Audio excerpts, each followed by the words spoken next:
Aksi ibu-ibu kompak ke beach club bikin turis bingung pakai seragam mencolok warna-warni.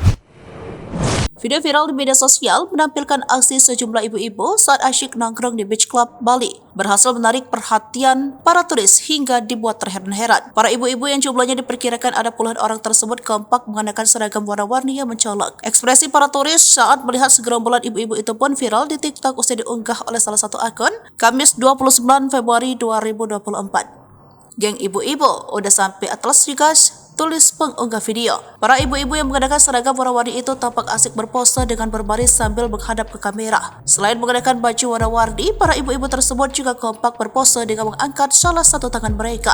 Perpaduan baju warna-warni mulai dari kuning, merah, ungu hingga hijau itu pun sontak langsung mencuri perhatian para pengunjung yang sedang berada di lokasi yang sama. Salah satu turis pria yang sedang berjemur pun sempat mengabadikan momen keseruan para ibu-ibu tersebut menggunakan kamera pribadinya.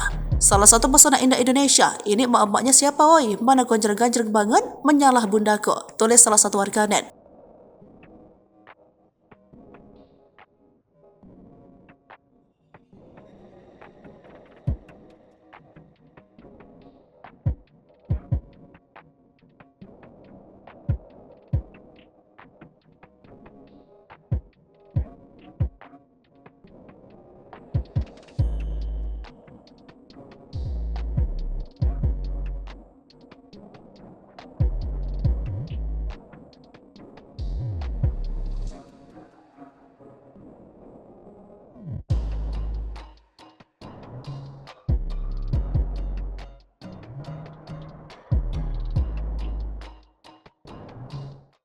Download Tribun X sekarang, menghadirkan lokal menjadi Indonesia.